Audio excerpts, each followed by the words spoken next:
Слушайте, расскажу вам одну вещь, от которой у меня самого до сих пор мурашки. В Китае есть гробница. Ее нашли еще в 1974 году. Все знают, где она, все знают, кто там лежит, и до сих пор не вскрывают. Это могила Цинь Ши Хуанди, первого императора Китая, человека, который собрал страну в одно государство. И ученые реально боятся туда заходить. Не из-за духов, не из-за проклятий, а из-за рек ртути под этим холмом и ловушек, которым 2000 лет.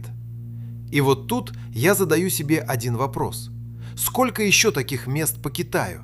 Тех, о которых мы знаем, но до конца не понимаем.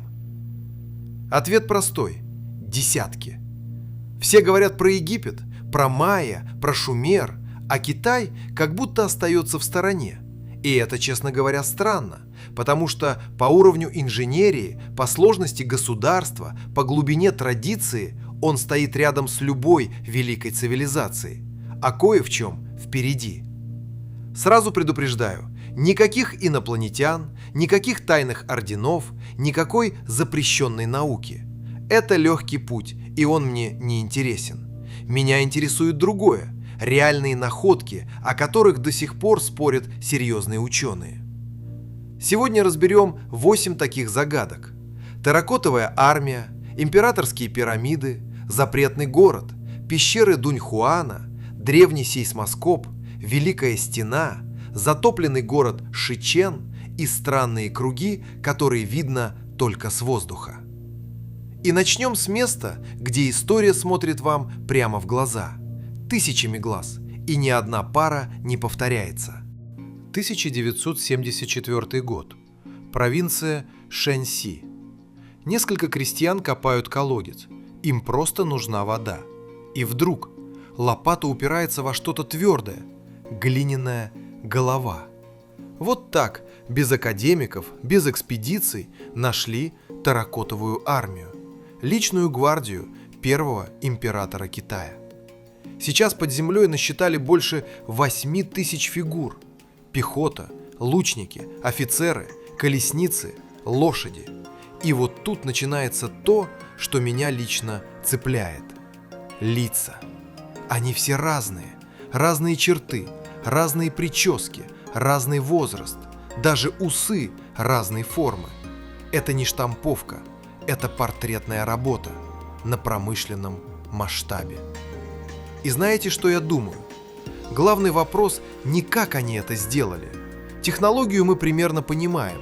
Модульная сборка, разные мастерские, типовые тела и индивидуальные головы. Главный вопрос – зачем настолько детально? Если нужна просто символическая охрана, хватило бы 1000 одинаковых статуй. Но Цинь Ши Хуанди делал не охрану. Он копировал свою империю с армией, чинами, иерархией, обозом, чтобы продолжать править после смерти. И вот теперь самое важное. То, что вы видите в музее, это даже не главная гробница, это ее внешний караул, а сама могила императора рядом, под огромным холмом. И ее не трогают. Древние тексты Сыма Цяня говорят: внутри реки ртути, потолок со звездами, ловушки с арбалетами. И знаете что? Геофизики действительно фиксируют там аномально высокий уровень ртути в почве. То есть тексту, которому 2000 лет, наука сказала: возможно, ты не врешь. И сейчас археологи стоят перед выбором: вскрыть и рискнуть все уничтожить, или ждать технологий, которые позволят войти, ничего не повредив. Я считаю, ждут правильно. Такое открывают один раз. Скажите слово «пирамиды», и почти каждый подумает про Египет. Кто-то вспомнит майя, про Китай почти никто. И это, честно говоря, большой исторический пробел.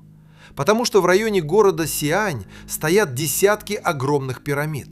Не 2, не 5, десятки. Только сразу уточню, чтобы не было путаницы. Это не каменные пирамиды Гизы. Это огромные земляные платформы, квадратные у основания, с плоской вершиной, ориентированные строго по сторонам света. С Земли они выглядят как заросшие холмы, а со спутника – как идеальные геометрические тела. И тогда становится ясно – природа так не делает. Кому они принадлежат? Императорам и знати династий Хань и Тан. Это погребальные комплексы, не просто могилы, целые подземные города с дорогами, гробницами слуг, складами, моделями зданий. И вот мой личный взгляд. Древние китайцы вообще не воспринимали смерть как конец. Для них это просто переход в другой режим власти. Был императором при жизни, будь им и после. А значит, тебе нужна канцелярия, охрана, церемониал. Все, что было наверху, уходило вниз, под землю. И самое любопытное, большинство этих пирамид до сих пор почти не раскопаны. Не потому, что нельзя, а потому, что Китай давно понял, лучше работать аккуратно. Опыт с гробницей Цинь-Ши-Хуанди их многому научил. И знаете, какой вопрос мне здесь кажется самым честным? Не кто построил, это известно, а сколько мы еще не нашли. Потому что Китай большой, история у него длинная, а геофизика только начинает заглядывать туда, куда лопата боится. Так что китайские пирамиды не переписывают историю, они ее просто расширяют и заодно подводят к другому вопросу. А как эта цивилизация устраивала свою власть наверху еще при жизни? Запретный город в Пекине обычно показывают как открытку. Красные стены, золотые крыши, туристы, селфи. И из-за этой картинки теряется главное. Это не дворец в нашем понимании. Это политическая машина, отлитая в архитектуре. Чуть фактов без воды. Построен в начале 15 века при династии Мин. 90 гектаров, почти 1000 зданий. 500 лет тут жили императоры Мин и Цин. Простой человек туда не входил. Большинство чиновников видели только внешние дворы. Внутрь попадали единицы. Отсюда и название – запретный. Но меня всегда удивляло не это. Закрытость дворцов – это вообще общее место в истории. Такое было везде. Меня удивляет точность планировки. Главная ось идет строго с севера на юг. Все ворота, дворы, тронные залы на этой оси, как звенья цепи. Цвета не случайны. Желтый – императорский, красный – стены и колонны. Даже число фигур на крышах подчинено иерархии. Чем важнее здание, тем больше фигур. Число ступеней, колонн, арок – все это часть системы. То есть запретный город – это не архитектура. Это утверждение, повторенное сотни раз. Император есть центр мира. Он сын неба. Его порядок – мировой порядок. И вот что я думаю как историк. Главная сила этого места не в роскоши. Она в режиссуре. Когда человек шел к императору, он проходил одни ворота, потом другие, потом третьи. С каждым шагом пространство становилось все больше, а сам он все меньше. К моменту тронного зала он уже физически чувствовал свою незначительность. Это инженерия страха и почтения. И еще деталь, о которой редко говорят. До сих пор не все помещения изучены, архивы продолжают разбирать. Реставраторы находят следы пожаров, перестроек. Даже у такого известного памятника есть слои, которые мы только начинаем читать. А теперь другой край страны – запад Китая, край пустыни Гоби, древний оазис Дуньхуан. Когда-то здесь шел Великий Шелковый путь, не легенда, реальная торговая артерия. По ней везли шелк, специи, бумагу, идеи и веру. И именно тут, в скалах, вырублены пещеры Могао, около 500 гротов с фресками, статуями и рукописями. Знаете, что мне нравится в Дуньхуане? Он показывает древний мир таким, каким он был на самом деле, не таким, как в учебниках. В учебниках все аккуратно. Вот Китай, вот Индия, вот Персия, вот Тибет. А Дуньхуан говорит: ребята, все это перемешивалось. На одной стене можно увидеть буддийских святых индийского образца, китайскую каллиграфию, сагдийские черты, тюркские мотивы. Это не культурный обмен из лекции, Это живой перекресток. Но самая громкая история Дуньхуана – это библиотечная пещера. В начале 20 века в одном из гротов нашли замурованную комнату. Внутри десятки тысяч документов. Буддийские сутры, налоговые расписки, частные письма, контракты, медицинские записи, гадательные тексты.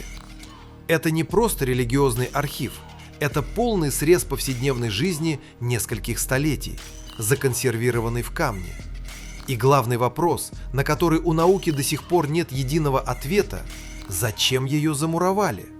Версий несколько. Прятали от вторжений, спасали от исламской экспансии, закрыли по ритуальным причинам, как отслужившие тексты. Каждая версия имеет аргументы, ни одна не закрывает тему. И тут есть болезненная часть, о которой я обязан сказать. Большая часть рукописей в начале 20 века была вывезена в Британию, Францию, Россию, Японию. Сегодня архив Дуньхуана разбросан по нескольким странам. Возвращение – отдельный, очень непростой разговор. Но если посмотреть глазами историка, вывод простой. Древний мир был связан гораздо плотнее, чем мы думаем. И не товарами в первую очередь, а идеями. А теперь про инженерную мысль. Второй век нашей эры. Династия Хань. Ученый по имени Джан Хэн. Астроном, математик, инженер, поэт, чиновник. Один человек, 5 профессий. И вот этот человек создает прибор, который сегодня называют первым в истории сейсмоскопом.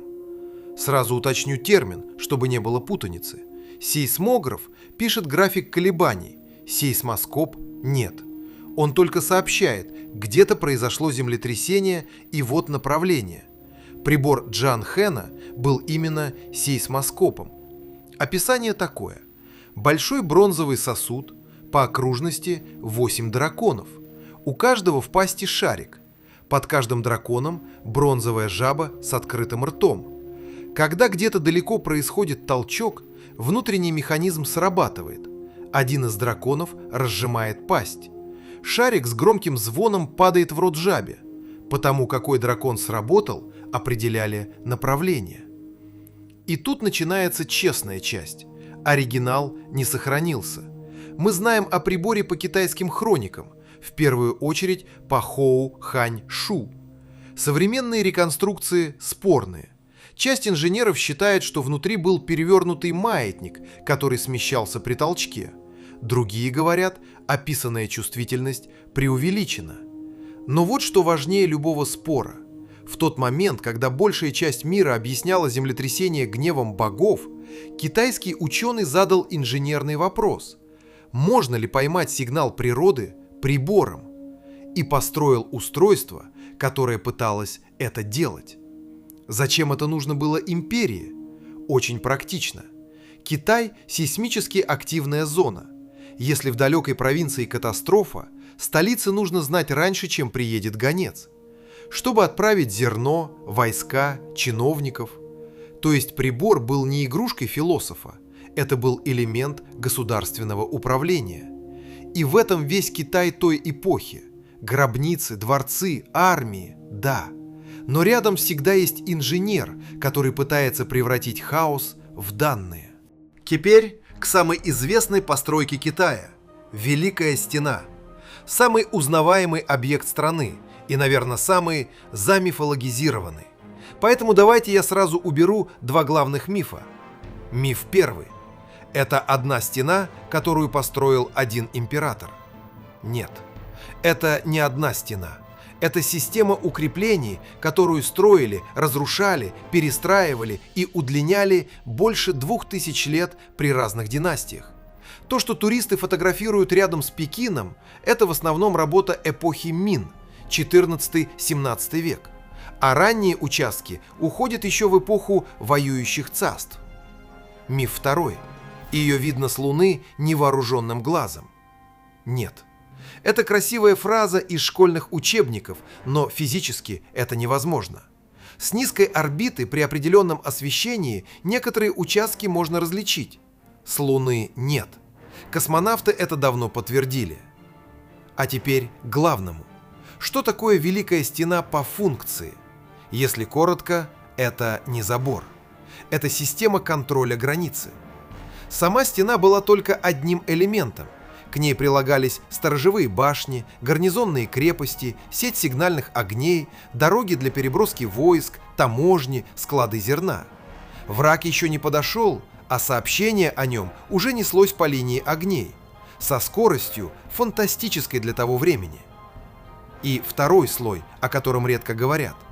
Стена контролировала не только врагов, она контролировала своих. Через нее регулировали торговлю, миграцию, налоги, движение скота.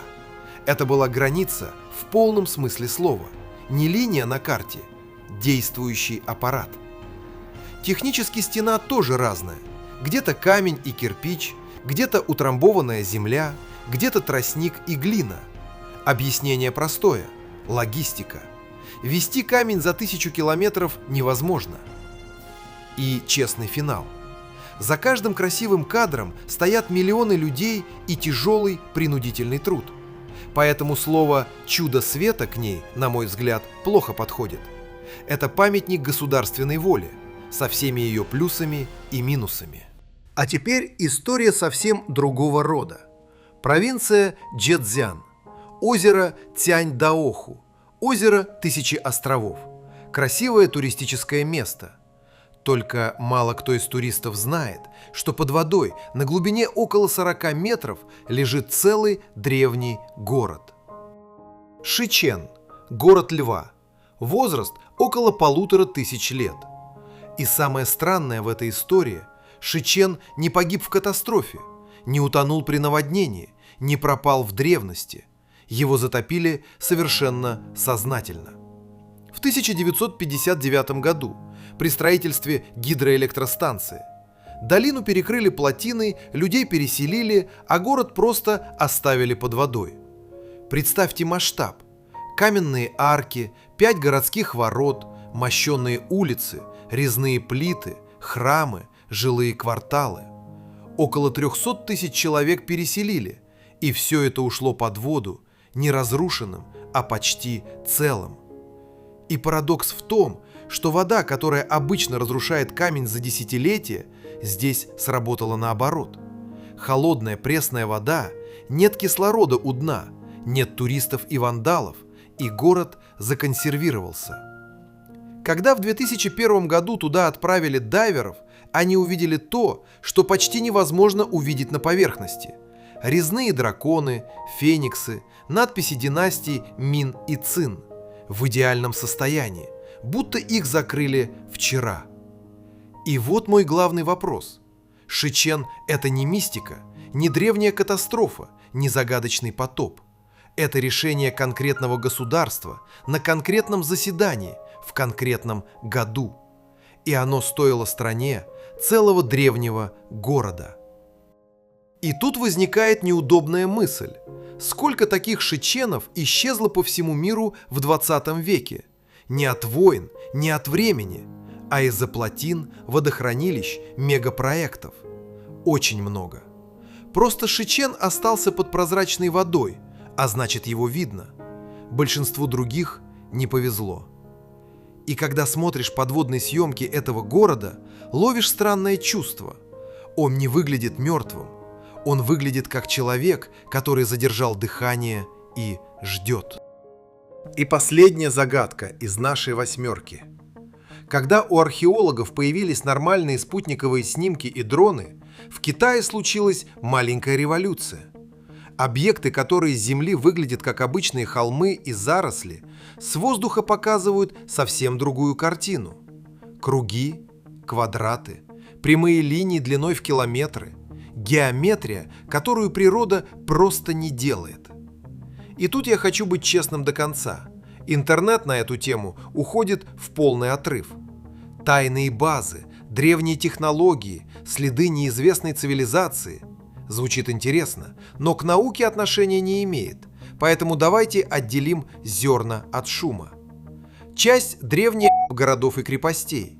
Фундамент в земле, сверху все заросло, форма читается только сверху. Часть – старые ирригационные системы, военные лагеря, ритуальные площадки. Тут наука работает спокойно, без сенсаций.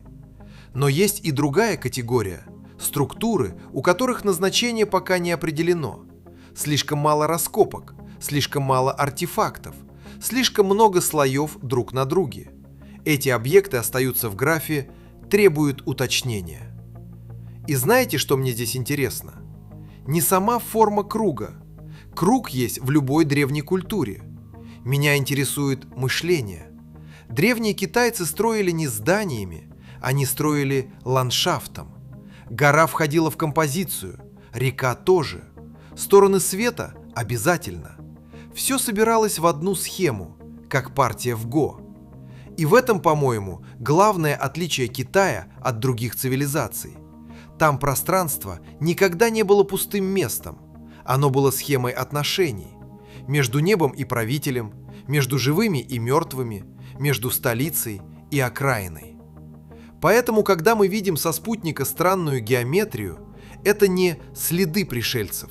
Это следы очень последовательного образа мысли, растянутого на тысячи лет. Так почему же эти тайны Китая до сих пор не закрыты? Я часто слышу два простых ответа. Первый – наука пока не дошла. Второй – китайцы что-то скрывают. И, честно говоря, оба ответа слабые. Реальная причина проще и серьезнее. Китай слишком большой, слишком древний и слишком многослойный, чтобы его можно было изучить до дна за одно поколение ученых. Это не загадка одного объекта, это масштаб. Смотрите, как все связано. Терракотовая армия – это не статуи, это идея бессмертной империи. Пирамиды – власть, продолженная под землей. Запретный город – политика, превращенная в архитектуру. Дуньхуан – шелковый путь и движение идей. Сейсмоскоп Джан Хэна – попытка государства поймать катастрофу раньше гонца. Великая стена – контроль над людьми, торговлей и информацией. Шичен – цена прогресса 20 века, а геометрия с воздуха – древнее мышление пространством. 8 сюжетов, а на самом деле один большой механизм. И вот мой главный вывод. Китай кажется загадочным не потому, что там больше мистики, чем где-то еще, а потому, что там слишком долго существовала привычка строить не на сезон, не на поколение, на века.